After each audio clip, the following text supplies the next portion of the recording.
But my philosophy is very simple. When you see something that is not right, not fair, not just, say something, do something, get in trouble, good trouble, necessary trouble. Strength and solidarity. The strength and solidarity. Divided is our nation, combating and fighting hatred. The mission, should you choose to accept it, is fighting racist. Psychology is just a space where we run in our simulations. We load you up with the tools, then we plug you into the matrix. So have a seat on the couch, now tell me your situation. Take a look in the mirror, be honest, just who you facing. Marginalized as a youth, what challenges were you faced with? Feeling you wasn't equal, told that you wouldn't make it. Your ID isn't real, got you constantly trying to fake it. Hiding behind masks in the closet till you can't take it. Getting harder to breathe, someone choking you on the pavement. Unspeakable violence attacking you cause you Asian. Accomplices we accomplish through collaboration, engaging, educating, evaluating one another, liberating the future of all our sisters and brothers, empowering, elevating all communities of color. Strength and solidarity. The strength and solidarity.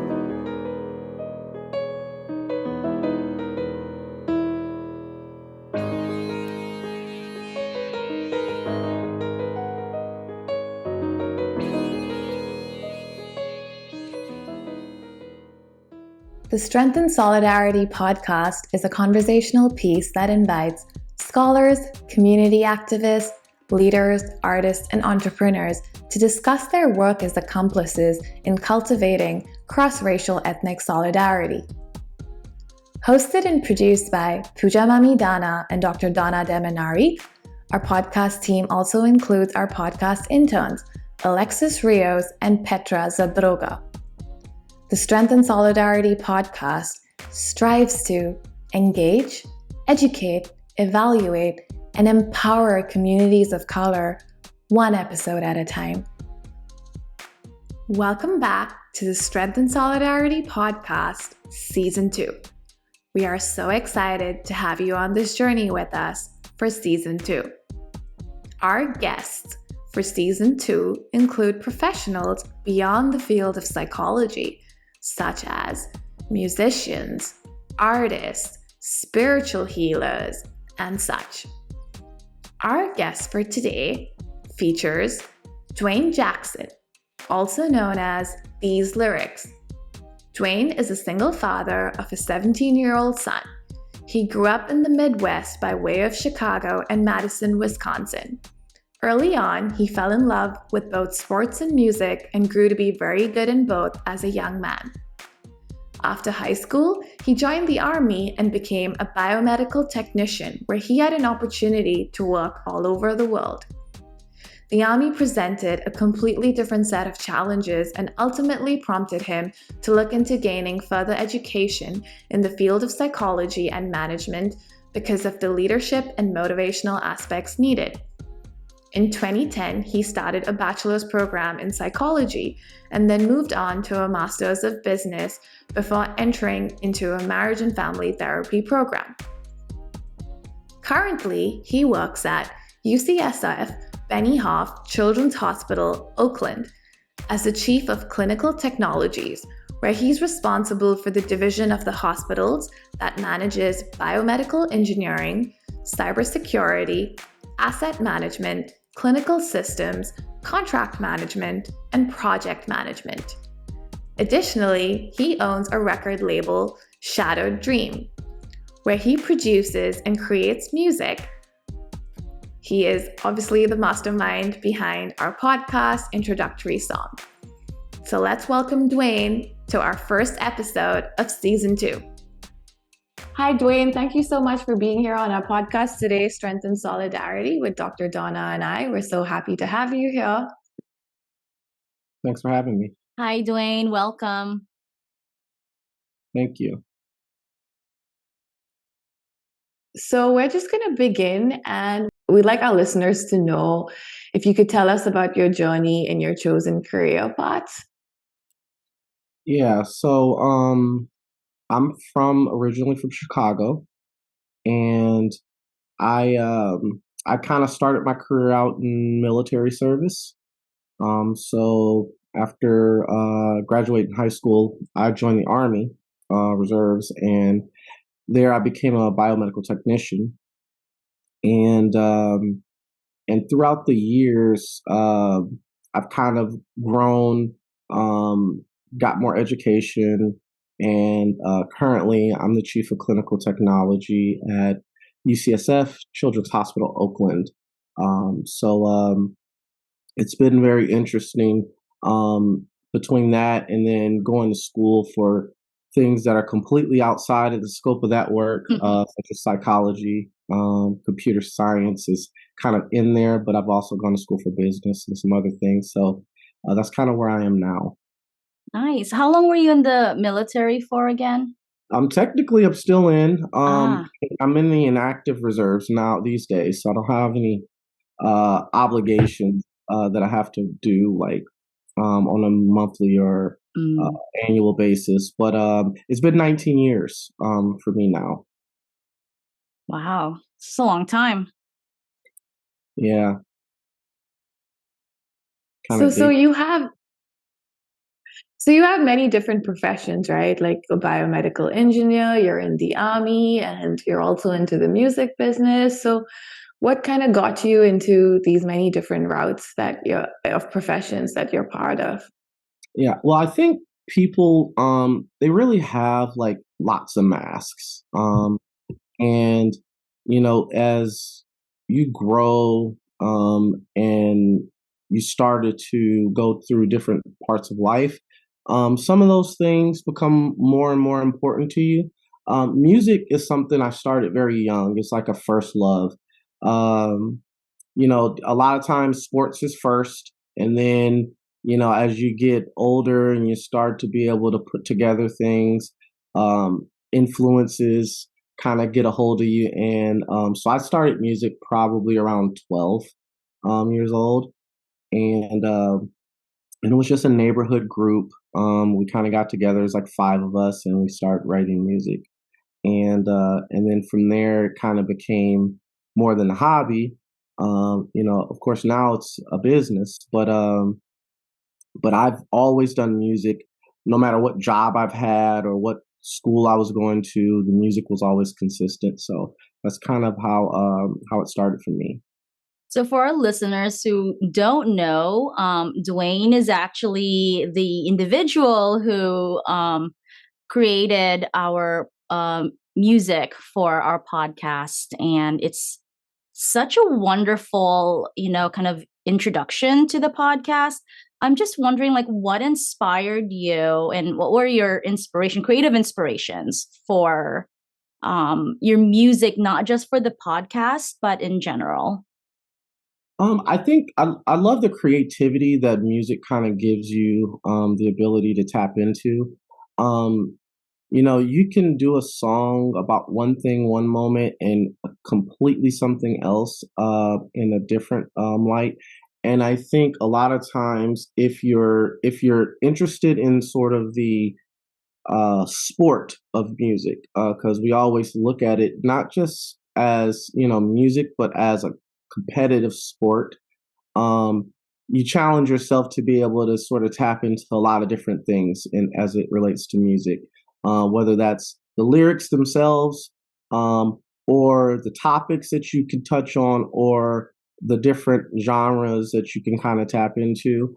And so, like, doing things like the Strength and Solidarity podcast, it's not something people normally do, like an introductory song, and especially for a psychology podcast. But to me, it's just a challenge, and I like to do things like that. And so, when Pooja asked me, and for those that don't know, Pooja and I went to school together many years ago, um, in the MFT program. And so when she asked me to do it, I thought it was an excellent idea, to have sort of entrance music. So it was really cool that she asked me, and so I definitely was interested. Cool. So it sounds like you actually, wear so many hats, different hats. So you were in an MFD program, you're in business, you do music, so you have creativity there. Um, I'm just really curious too, and I'm sure our listeners are as well. In terms of all of your intersecting identities, and the hats that you carry and the personas that you have to, weave in throughout these different aspects, different uh, jobs that you have. What are some of the challenges that you encounter? I think a lot of times, the you got to be able to read the room.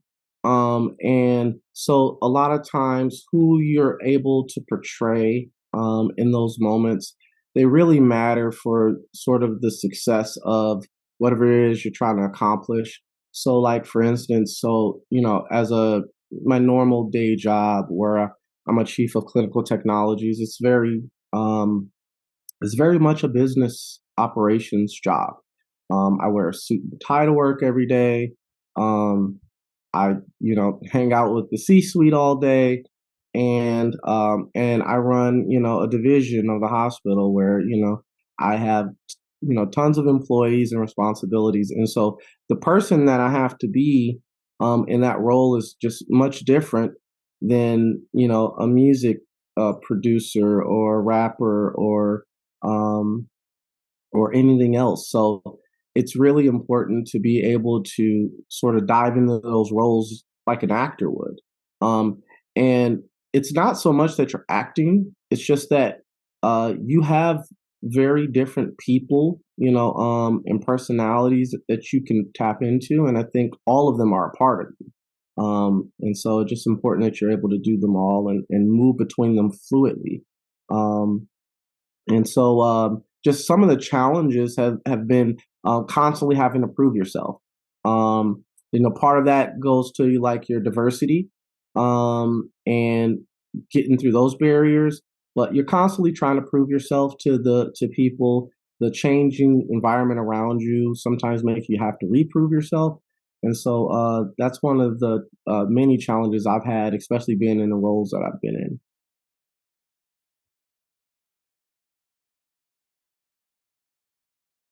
Yeah, I think just you have many roles, and also with, just being a person of color and the ways like your identities intersect in the world of like diversity, that I really like how you shared that it's really knowing your audience and knowing how to communicate sometimes in the ways that the other person might understand, or what's expected of you, unfortunately and fortunately. Yeah, it's important to be able to tap into your emotions and and your beliefs, but also others. So that way you do know how to interact with them in a way that makes everybody comfortable and gives you ability to complete whatever task you're doing. If you're not able to have that sort of communication and and that sort of comfortability between the parties, it's really hard to get things done. So it's important skill to have, which is one of the reasons I entered in psychology to begin with. Um, I would say that my first reason for it was I joined the military, and a big part of military service is motivation. You got a bunch of guys having to do jobs they don't want to do, so it's very important to be able to understand the mind, understand sort of what motivates them, and hopefully get them to sort of have that will or want to do the job for you and not just because they're told to do it. And so that's kind of one of the reasons why I actually got into psychology to begin with. Yeah, I know you joined the military like at a very young age, and you've also been working at a very young age with kind of experiencing many of these different things, right? Like within your jobs and outside of the community. So, how do you keep that motivation going, and how do you not burn out, and how do you not let it affect you? I think a lot of motivation comes from within. You have to have your own goals, and that thing has to continue to move, as you accomplish them. So, I like to take time to reset myself every year and look at, things I've accomplished, take the time to pat yourself on the back, but also take the time to reevaluate where you're going and really try to find, the next challenge and the next attainable goal that you can reach.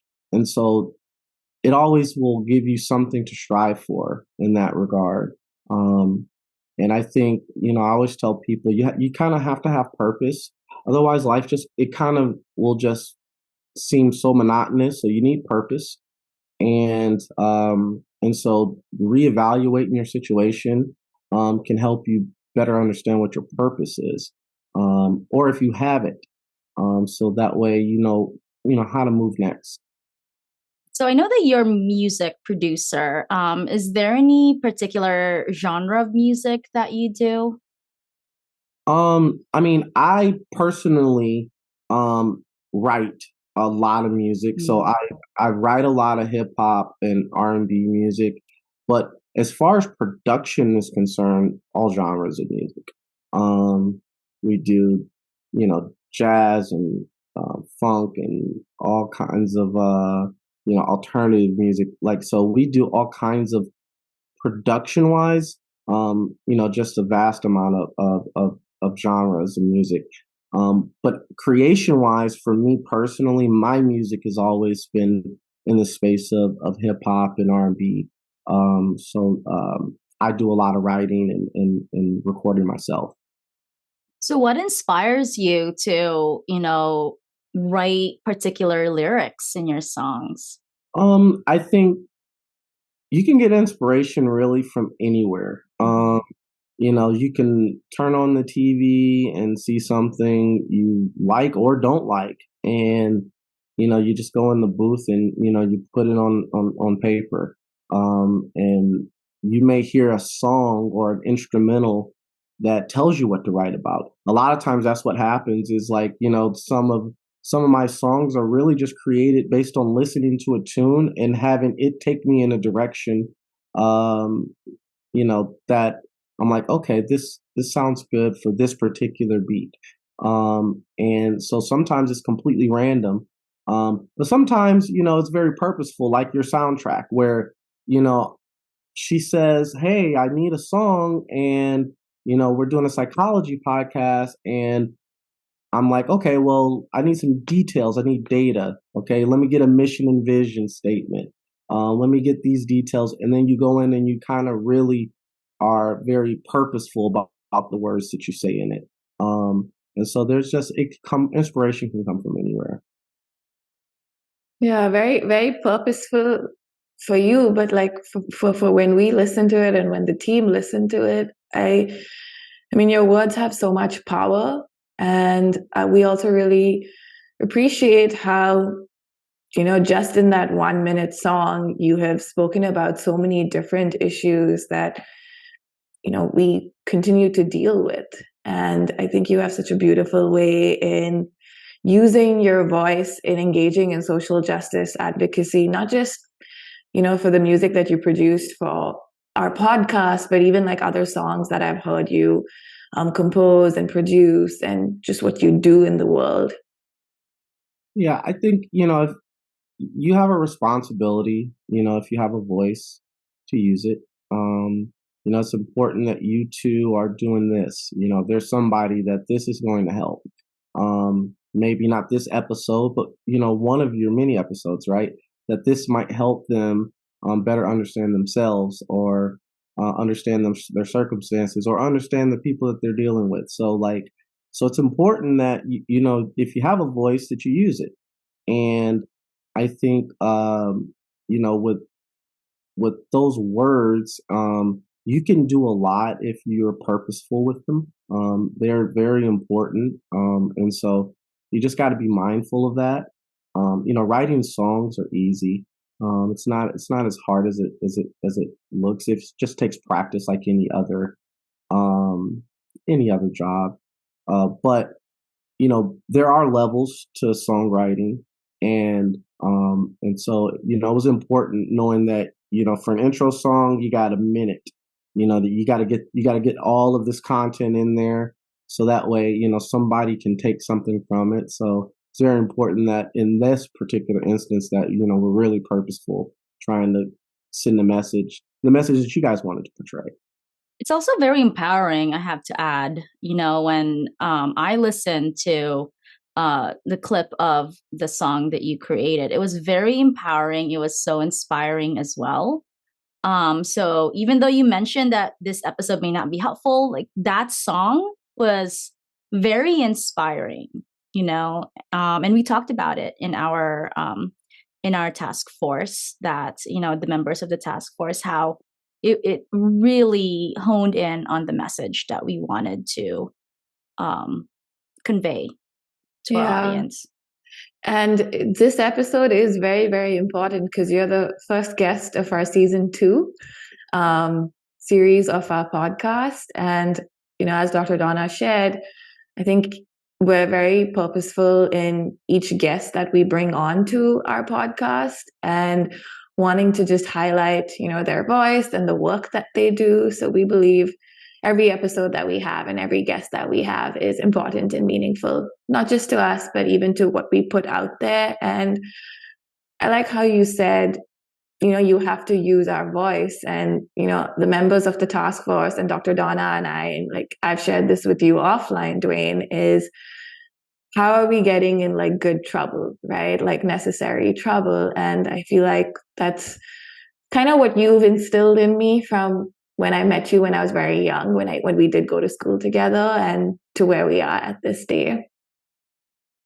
Yeah, I agree. And thank you for the invite. Nothing like being first. So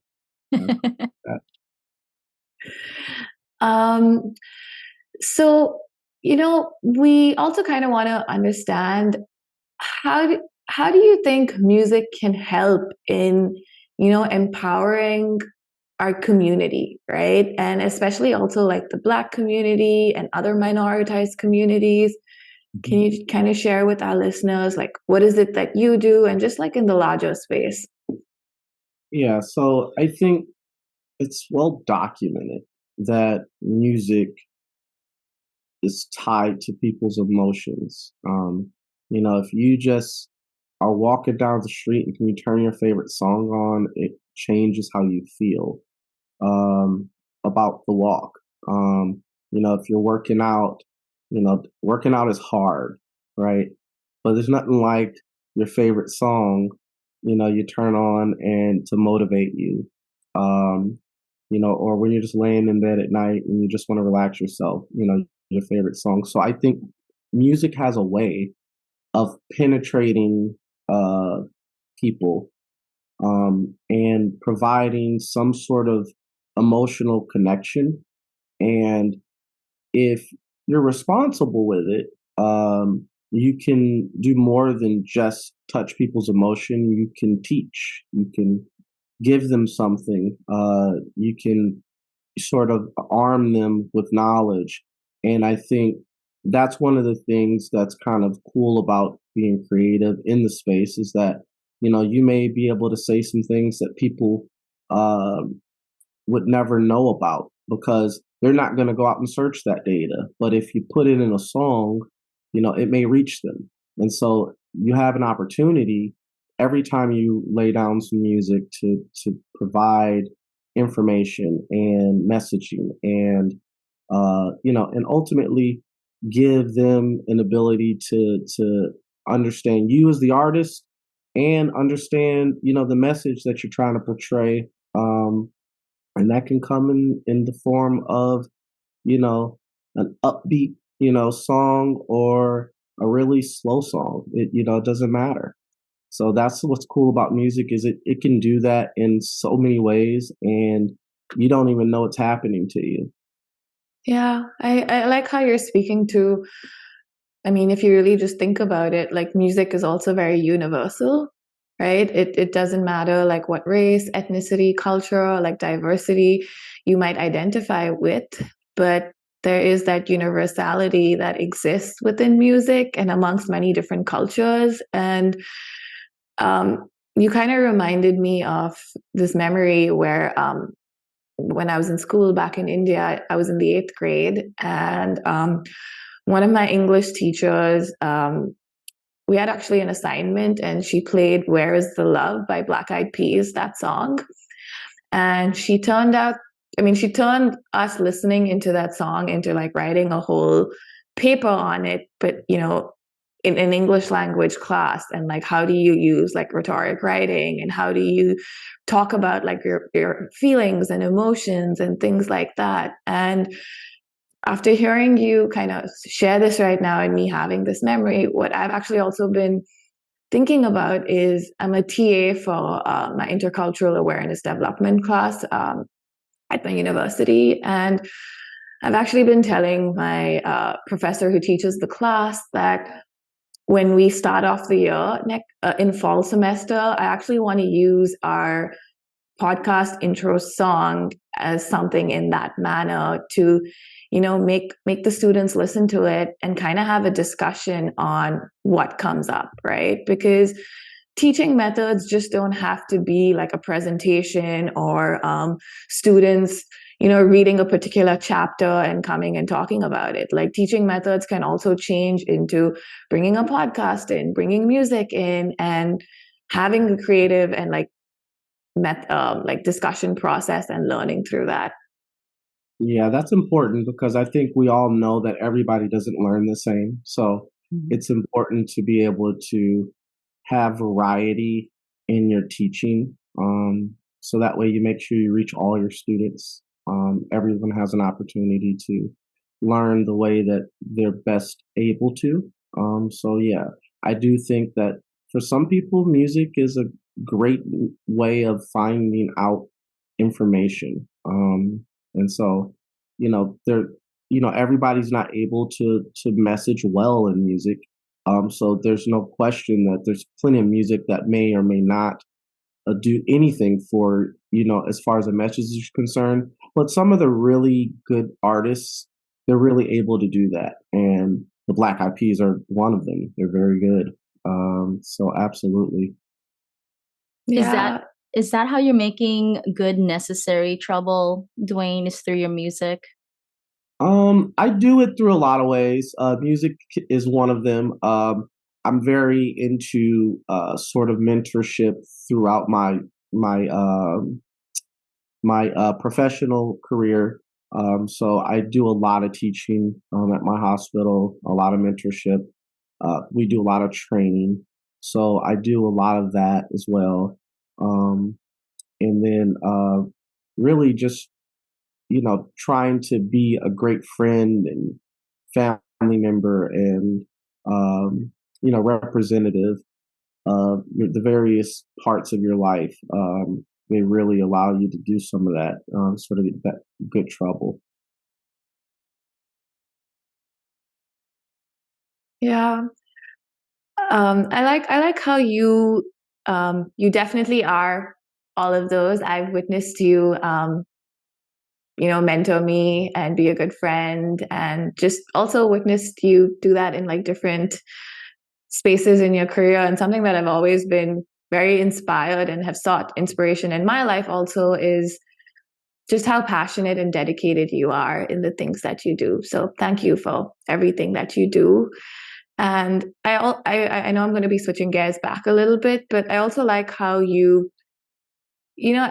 most of us are. I mean, we are in the space of psychology, the three of us, and some of us are clinicians and teaching and things like that. And you also made me think about how many of the young children that I work with, or even teenagers or young adults, like at a university center or at a school, especially children human beings from minoritized communities, often they'll bring in music they're listening to, in the session. So for instance, if they're being bullied by their height, or just by the way they look, or things like that, they actually seek healing from the music that they listen to, and they bring that into session and use that as a way to kind of become stronger, or things like that. Yeah, and it's always important to ask them what they're listening to.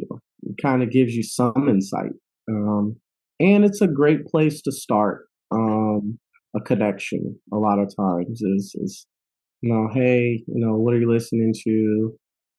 Who's your favorite artist? And maybe you guys have some sort of common ground there. It's a great way to try to build a connection, especially at the beginning. Music always tends to bring people together. How many people do you meet, in a bar or a concert or whatever? You're all there for the same reason. And a lot of times it has to do with the music.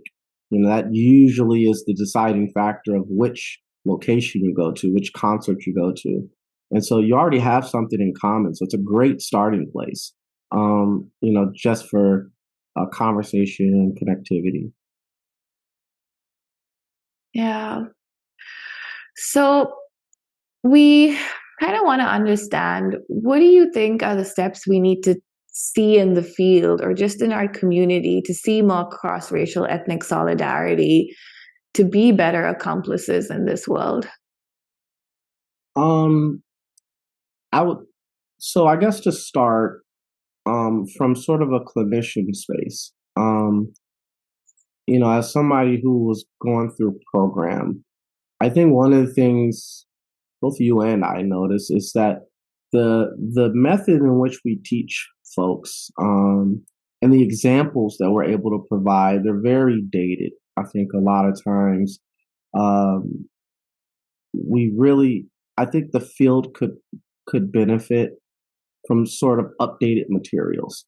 Um, I think the teachings, they last the test of time, but I think the materials and the relevance of some of the materials and sort of the look and the presentation of them, they could definitely use a makeover, and I think that would be a great place to start. Um, with all of the students, the new students coming in, if they're able to see things that are very much relatable. It's really hard to relate to some of the older videos with the clothing and the norms that were back then. They've changed a lot, and so having some of that updated content will definitely give people a better um, understanding of the type of clientele that they may experience today. And so I think that's a good place to start. And then really trying to be purposeful about understanding the population which you serve. Um, I think not just in psychology, but really in most professions, people learn something and they perform a job a certain way. Um, Irrespective to a lot of the other factors that you should consider. And if you go into a session and you say, well, I'm a behavioral therapist, and I do it this way, you don't really serve the patient by not understanding their culture and where they come from, and maybe some of the things that would trigger them. So, like, you really want to make sure that you understand your population just as well as you understand the tools that you're going to use to serve the population. So, I do think having education around the actual culture really is important, and I don't think enough of that is done in the space either. Yeah, I like how you mentioned with the school, and because something I would always tell Dwayne, because I was like the only South Asian in my class, in that diversity class, and something that I noticed was we're learning about every different, like, minoritized ethnic background out there, but there was nothing on South Asian mental health, even though we were like residing in the Bay Area. And to me, that was like, why does that exist, right? And I think, with your second point, I don't know how you both feel about this, and I would like your opinion on it. But something that I've noticed, especially in school and in these psychology spaces, even on like the broader associations, is people using the word cultural competency. Hmm. And I understand initially why that was used, but the older I've gotten and the more like diversity work that I'm doing, sometimes you're not even competent in your own culture. And to use that word saying, oh, you need to be culturally competent in XYZ culture. I read this article by someone who had, shared it on the DOSA listserv in the Asian American Psychological Association. And the author spoke about how, I'm actually going to link that article also in our episode links, but the author spoke about how, in her teaching method, she's moved away from using the word cultural competency and rather uses cultural attunement.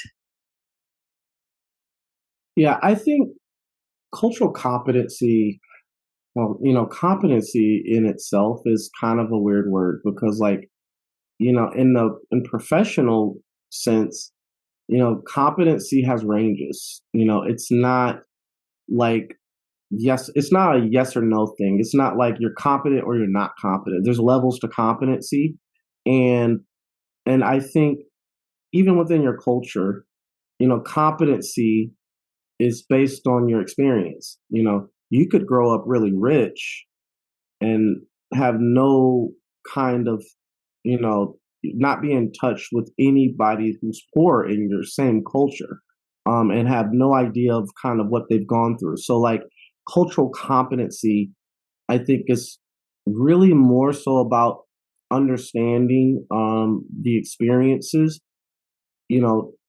throughout your culture, in all ranges, all, social, economic, situations, like really trying to understand that kind of where it came from and being able to move regardless of who comes into the room, into their shoes in a way to where you can relate.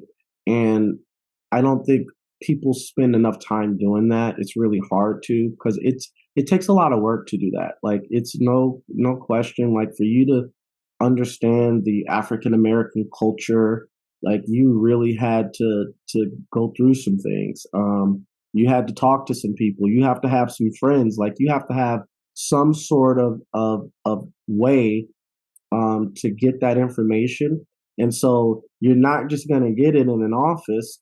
You got to go out and seek it. Like, so, I think some of the best therapists, they do that. They get themselves involved in the populations they serve, and it provides them sort of an extra sense, like an extra tool and an ability to touch, them in ways that, the school just can't teach you.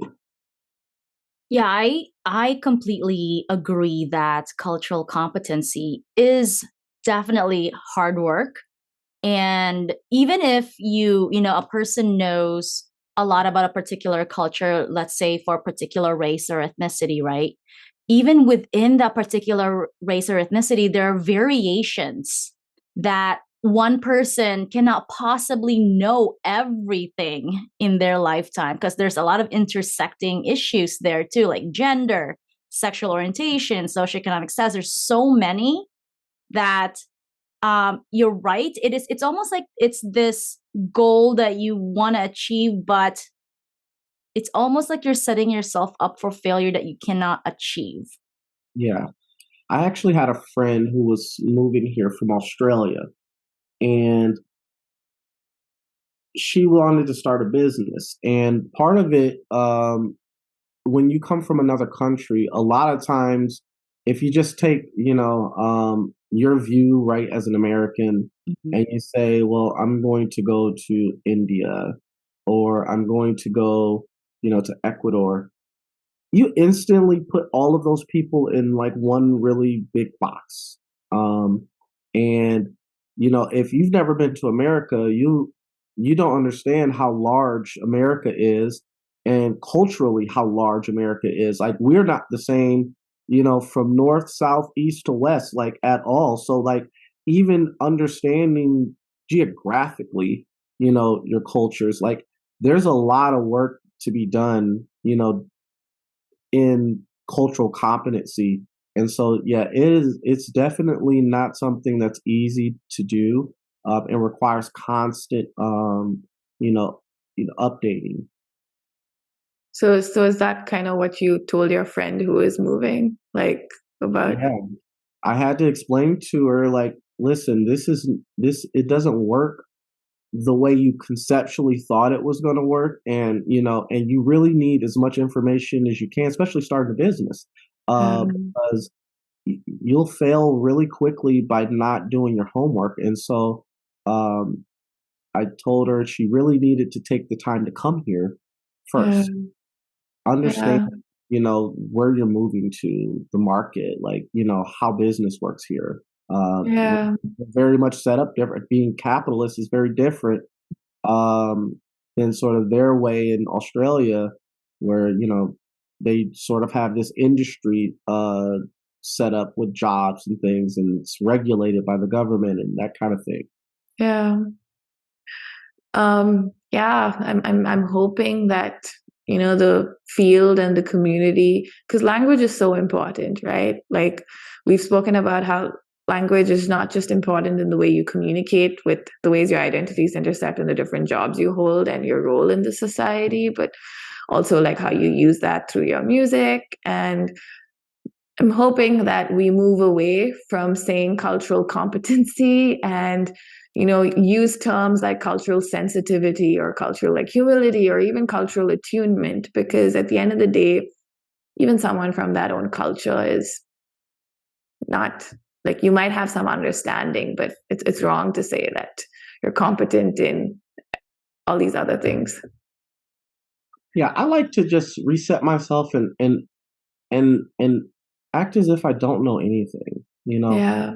because ultimately, you go in there. My job is to listen and understand you and what you've brought into the room, and provide you tools to deal with whatever it is you're going through. So I don't even know that it's as important, um, to term it as it is to do the work and do the best of your ability to understand whatever that is.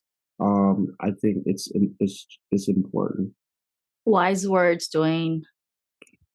Yeah, I like how you said that because, my spiritual teacher often also tells me that you, anyone who says that they know everything is like you don't know everything, and you always need to be open to learn and open to hear someone else and hear their experiences. And I like how you answered that, to be better accomplices, it's also important to constantly educate yourself, right? And that's just not getting a degree, because like sometimes that just you don't even get the full, it doesn't do justice, but there's that continued education in working with the population you want, or attending conferences or reading or things like that.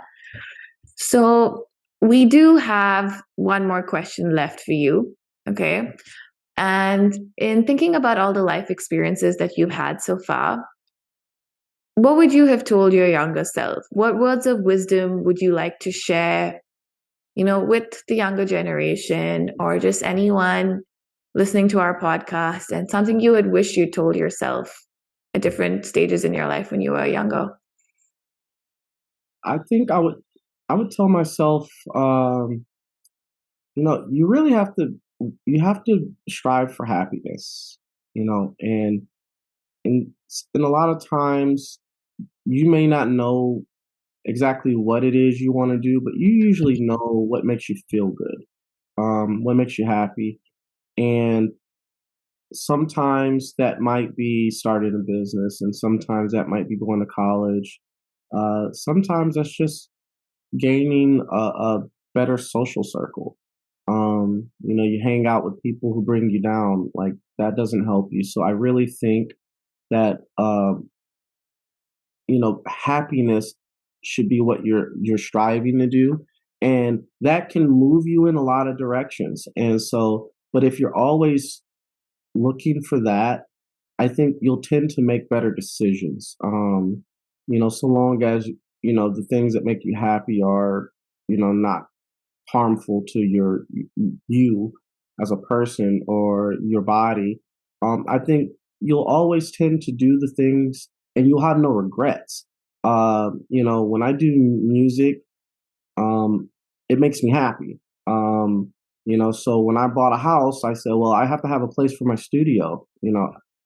I don't care how much space it has, but it has to have a place for my studio. It makes me happy. So I did that, and and I go back to school to learn because I'm very interested in growing as a person. So I am in college all the time. So it makes me happy to have that knowledge. So like, I really think people should do that. I travel all the time. I get out of here probably at least once or twice every other month, and that makes me happy. It resets me. So like, you just really have to do those things that you enjoy, and you won't regret a whole lot of anything. Yeah, I think happiness is also a state of being, right? It comes and it goes, and I think what you're speaking to is, at the end of the day, we're mortal beings, we're human beings, and we don't know how much time we actually have on this planet. Anything can happen. So I guess what you're also saying is life is too short, and strive to be happy, whether that's something big or that's something small, but it's going to have its ups and downs, but you need to find what brings you joy through that journey. Yeah, there's no reason in staying in misery. You don't like it, just change it. You want to be something, just do it. Just go out and do the things that make you happy, and you will feel good about what you've done. Yeah.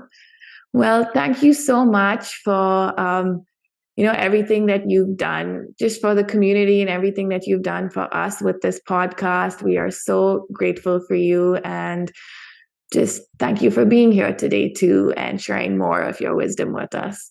Yes, thank you, Dwayne. Thank you so much. Truly appreciate you. All right. Thank you, Dr. Donna. Thank you, Pooja. You're welcome. Thank you for tuning in to our podcast today. We hope you enjoyed the episode. For more information about today's guests and their social media links, you can click on the description links of the episode. Pooja Mami Dana and Dr. Donna Demanarig host this podcast. Our podcast team includes our podcast interns, Alexis Rios from the University of North Texas in Denton, Texas, and Petra Zadroga from Wheaton College in Norton, Massachusetts. We also want to acknowledge our production team, David DeVito and Rachel Sheffer. If you would like to know more about us or to watch video clips of this interview, then follow us on Instagram at APADiv45_Presidential Task Force, on TikTok and X at APADiv45_Coakley, or on YouTube and Facebook at Dr. Kevin Coakley's APA Division 45 Presidential Task Force. Strength and solidarity. The strength and solidarity.